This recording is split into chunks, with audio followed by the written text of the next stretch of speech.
Bonjour, c'est Parenthèse, la saison 5. Bonjour et bienvenue à Parenthèse, le balado pour les parents francophones en Ontario. Aujourd'hui, j'ai le plaisir d'accueillir Liane Pinto qui va nous parler du soin et de l'accouchement avec une sage-femme, surtout en tant que nouvelle arrivant au Canada. Alors Liane, bienvenue à Parenthèse. Peux-tu nous parler un petit peu de toi? Qui es-tu et que fais-tu? Ouais, merci, Julia, de m'avoir sur ton podcast. Euh, j'ai été sage-femme pour 13 ans, puis j'ai laissé la profession 2 ans passés. Euh, la sage-famerie m'a poignée au cœur lorsque mon prof de chimie euh, à l'école secondaire m'a demandé dans quel programme d'université je pensais m'appliquer. Puis j'avais dit qu'une des options était devenir sage-femme. Puis quand j'ai dit ça, il a commencé à radier, puis il a commencé à parler de son expérience que sa femme a eue Oh, à son accouchement avec une sage-femme. Puis le montant d'amour qu'il avait pour sa sage-femme, mm, ça l'a juste changé mon idée comme immédiatement. Puis j'ai décidé que j'allais devenir sage-femme. Euh, Avant ça, je voulais devenir physio ou gynécologue, ou tu sais, dans ce mhm, monde-là. Tout le monde me disait que je devrais regarder à devenir sage-femme parce que c'est comme dans mon genre de passion. Mais mhm, la seule chose que je savais à propos des sages-femmes, c'est qu'elles accouchaient les femmes à la maison. Puis dans ce temps-là, quand j'avais 15 ans, je pensais que c'était dangereux parce que c'est ça que la mhm, culture pense. Puis mhm, j'en savais rien. Euh, Puis la raison pourquoi j'ai euh, cette passion-là, c'est vraiment à cause que ma mère était infirmière, puis elle était enseignante d'éducation sexuelle dans les écoles. Fait que, tu sais, mm, quand on mangeait à la table, on parlait de la puberté, puis de l'hygiène, puis de tout, comme, tu sais, les segments menstruels, puis tout ça. Puis mon père aussi, comme on parlait beaucoup de biologie, parce que mon père est forestier, fait que c'est vraiment comme mm. éducatif, puis jamais, c'était, comme j'en mangeais, je voulais toujours savoir plus à propos de ces choses-là. Fait que j'ai laissé la profession 2 ans passés. J'étais vraiment bouleversée. Puis ça, Mhm, c'est à cause de la trahison industrielle. Fait que mhm, à ce temps-là, je pouvais plus supporter les recommandations qu'on faisait aux femmes, juste à cause. Puis comme aujourd'hui, qu'est-ce qui explique en gros modo, c'est qu'on voit maintenant le taux de mort maternelle augmente, comme en ce mhm, moment au Canada, qui fait vraiment pas de sens parce qu'on est en 2025 au Canada. Ça devrait vraiment pas exister. Puis vraiment, personne n'en parle non plus, ce qui me bouleverse encore plus. mhm, Fait que si je peux plus supporter la façon qu'on fonctionne en ce mhm, moment.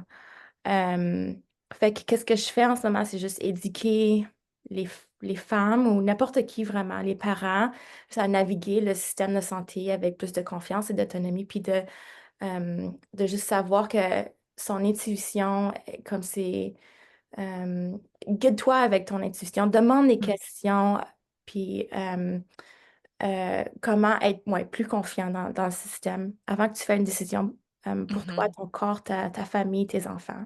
mhm. Ouais. Oh, je suis content que tu parles avec positivité de ton expérience en enfance avec tes parents qui parlaient des choses biologiques comme ça, parce que je sais pour mes enfants, des fois, quand je parle de les règles ou les choses comme ça, mes garçons spécialement, ça, Maman, c'est gênant de parler comme ça, et je dis toujours non, tu vas être un bon frère, un bon partenaire, un bon ami, tu dois savoir les choses comme ça. Je suis content que ça des fois, ça se vient une carrière qui soutient les femmes aussi. Ouais, quand j'avais 16 ans, il y avait des garçons à l'école secondaire qui me regardaient puis voulaient vraiment savoir comment mettre un tampon.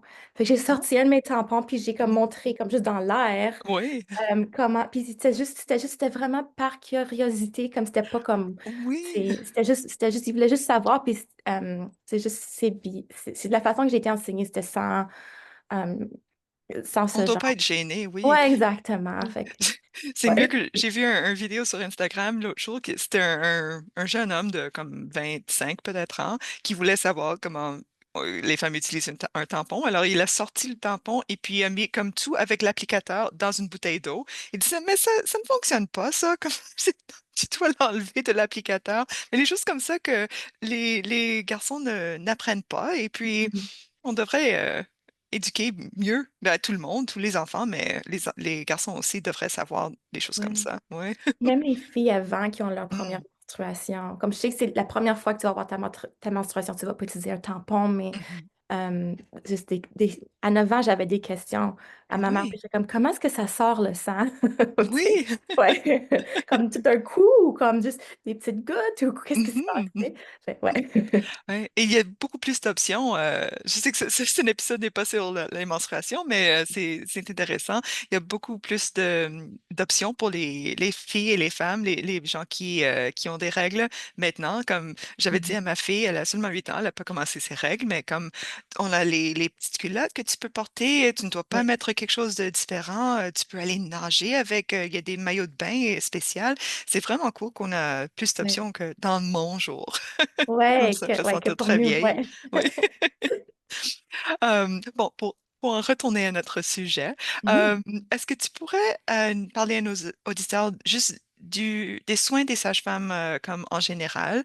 Tu avais dit, tu pensais avant de devenir sage-femme que c'était juste pour accoucher à la maison. Et puis, je sais que c'est toujours un des pensées sur les sages-femmes.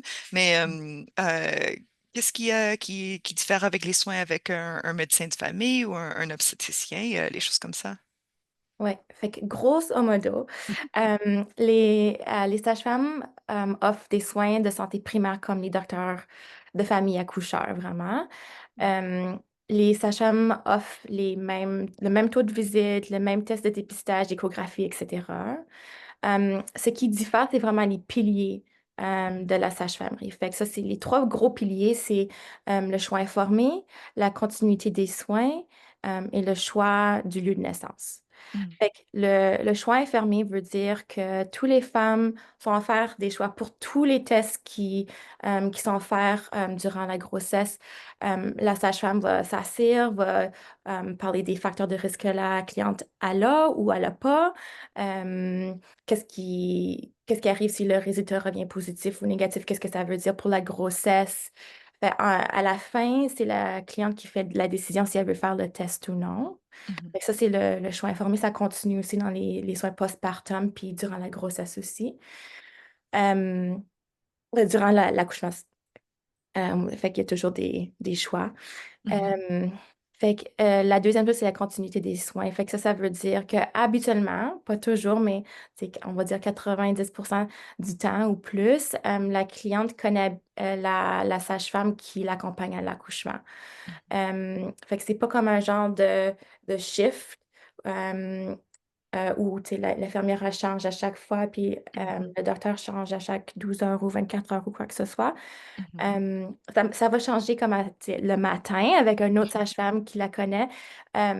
Mais habituellement, quand une cliente est en travail, elle appelle la sage-femme. C'est la sage-femme, s'il décide qu'il va y avoir une évaluation, c'est habituellement une sage-femme qui la connaît. Mhm. Euh, Rarement est-ce qu'on a deux sages-femmes en travail, mais des fois ça l'arrive. On fait juste appeler une autre sage-femme, puis c'est vraiment un à un. Les soins sont Mhm. vraiment un à un. Euh, Fait que ça, c'est les continuités de soins. La continuité de soins aussi, c'est comme ça commence durant le début de la grossesse. Tu rencontres ta sage-femme, tu apprends à la connaître durant la grossesse. Elle est là avec toi durant l'accouchement. Puis là, après, euh, les six premières semaines après Mhm. l'accouchement. Ou des fois, c'est un petit groupe de sages-femmes, ça dépend. Mhm. Des Mhm. questions à demander à la première visite, comment que ça fonctionne. Mhm. Euh, puis, on sait que la continuité des soins aussi réduit le montant de médicaments que les femmes ont besoin en travail. Fait que ça a un bénéfice aussi pour la cliente. Mhm. Euh, Fait que c'est Et, juste...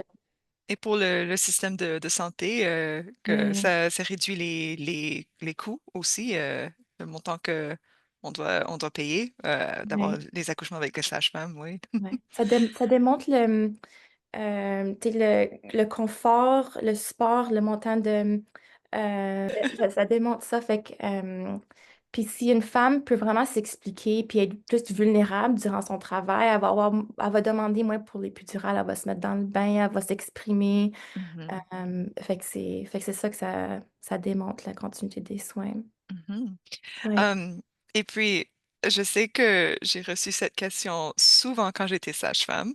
Est-ce que tu pourrais expliquer pour nos auditeurs, c'est quoi la différence entre les sages-femmes et les doulas? Parce que c'est quelque chose que ma mère, elle ne savait pas que s'il y avait une différence. Elle pensait, oh, tu vas juste accompagner les femmes, mais tu vas pas faire comme le travail, là. Ouais, c'est une question qui est fréquente. Fait vraiment, la différence, c'est juste que les sages-femmes donnent des soins qui sont médicaux Mhm, et que la doula est vraiment là pour le support. mhm, Fait qu'une différence, c'est que la sage-femme, elle a un ordre. Euh, euh, Elle donne des recommandations médicales aux clientes. Euh, les doulas, ils n'ont pas d'ordre, puis le montant d'entraînement est vraiment pas régularisé. Ça peut être comme mhm, un entraînement de fin de semaine. mhm, Ça pourrait lire un livre, ça pourrait juste être une patiente, puis elle veut commencer à aller aux accouchements ou aider les femmes postpartum, juste à cause qu'elle est maman, elle. mhm, Tu sais, comme ça peut juste être comme ça. Mais pour une sage-femme, c'est pas n'importe qui. C'est vraiment, il y a un entraînement rigoureux qui est au moins 4 ans, qui est comme mhm, juste 4 ans pour juste la sage-femme, juste pour, tu sais, euh, euh, être aux accouchements, 4 ans avant de s'appeler sage-femme. mhm, Puis même moi, j'ai pas le droit de m'appeler sage-femme parce que j'ai laissé la sage-femme. Fait que c'est vraiment comme mhm, régularisé. Puis, mhm. ouais, Et il y a c'est... des J'allais dire, responsabilités. Ouais. oui, je veux dire, c'est vrai, c'est rigoureux l'entraînement pour sage-femme. Je ne connais pas une sage-femme, moi aussi incluant ça, qui tu pourrais me payer pour refaire le programme. Ah non. C'est tellement difficile, c'est tellement stressant, ça prend beaucoup de soi. Alors, les sages-femmes qui sont là sont vraiment là parce que ils ont fait un bon entraînement. Ouais. Ouais. Mhm. Et puis, une autre comme question selon juste les soins de sage-femme en général, est-ce que tu pourrais expliquer comment quelqu'un peut accéder aux soins de sage-femme? Je sais qu'il y a des gens qui pensent qu'on on doit parler avec notre médecin de famille en avant pour avoir une référence ou on doit avoir un obstétricien aussi. Comment est-ce qu'on fait pour accéder aux soins? Ouais. Fait que vraiment, c'est perdez pas votre temps à chercher une référence. Appeler les cliniques les plus proches de vous ou appeler tous les cliniques. Euh, Parce que il y a juste un gros manque de sages-femmes. Je pense Mhm. à Ottawa, on fait moins de 10% Ouais. des accouchements. Puis je pense au Canada en général, on fait 20% en ce moment. Oh, wow. Fait que, puis c'est vraiment, ça démontre vraiment le gros manque de,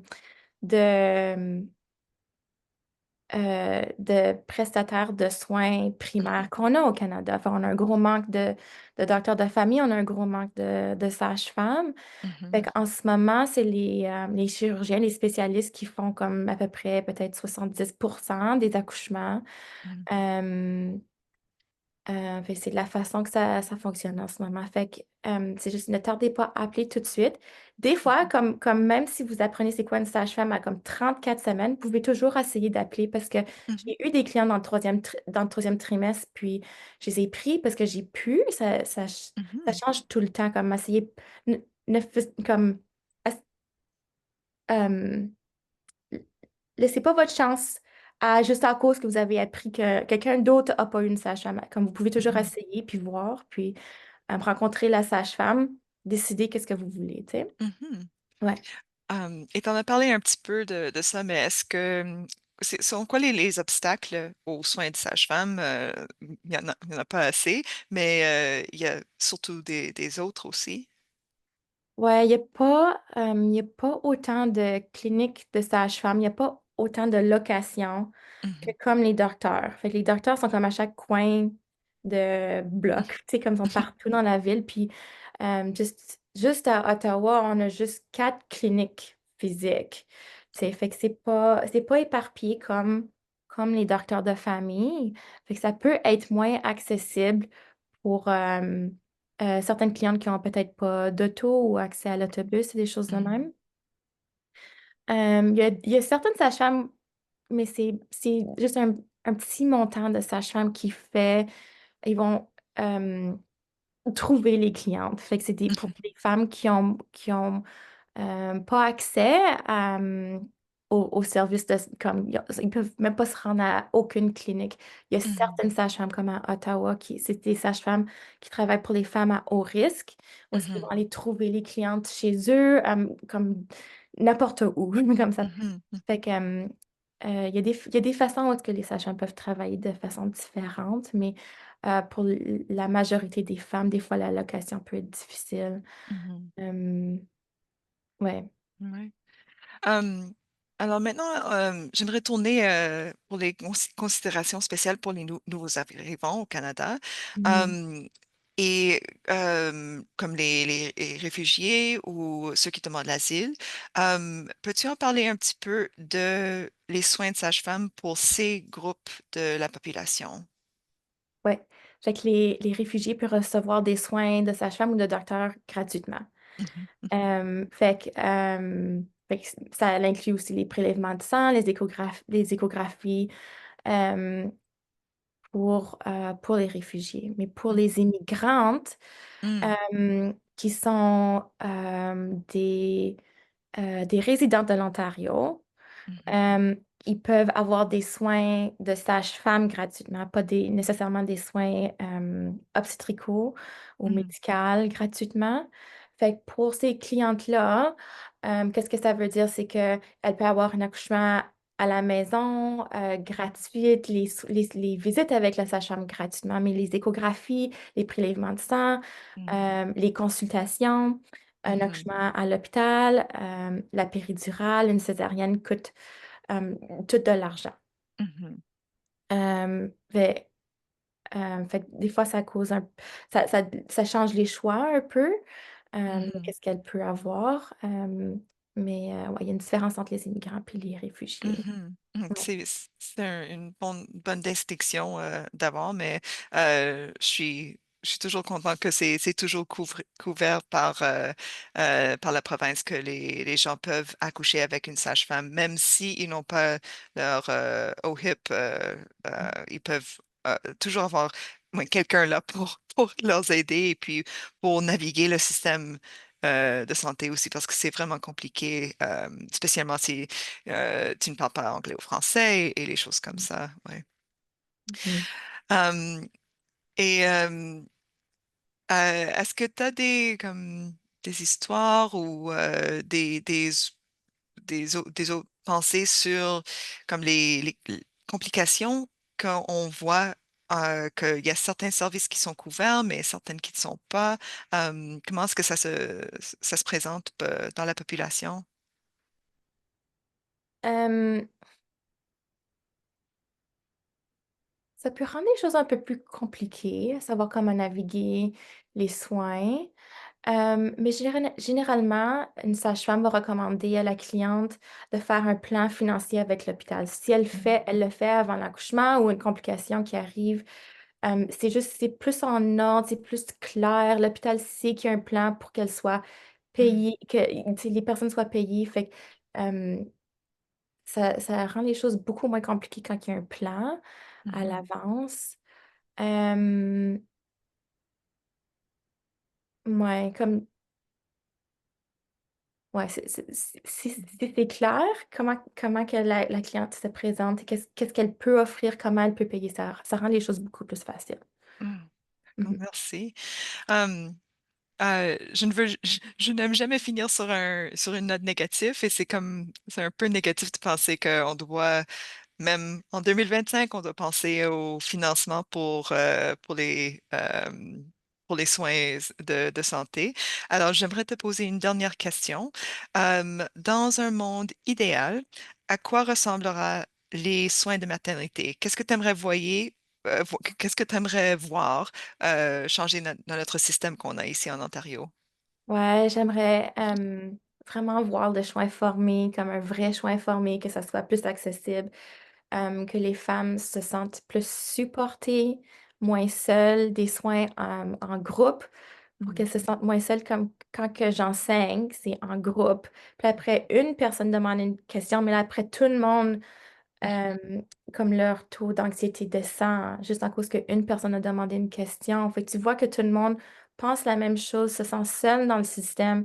Puis, fait que si on aurait plus de groupes, on se sentirait plus supporté, on n'est pas seul. Euh, j'aimerais mieux ça.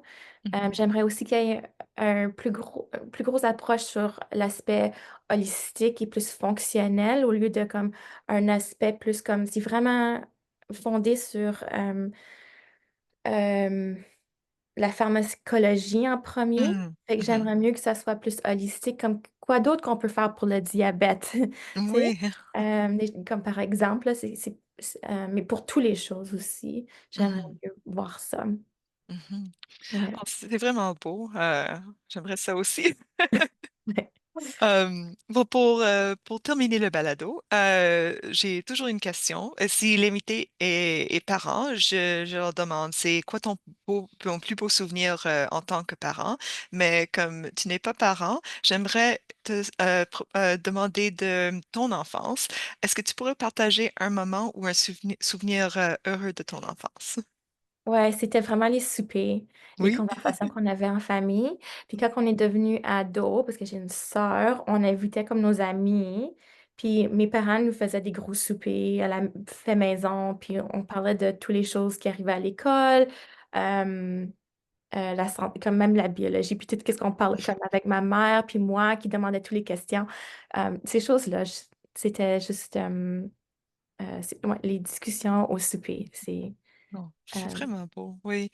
Et moi. toute la recherche dit que c'est vraiment important pour les enfants, pour les familles, d'avoir le souper à la maison avec en famille. C'est vraiment beau. Ouais.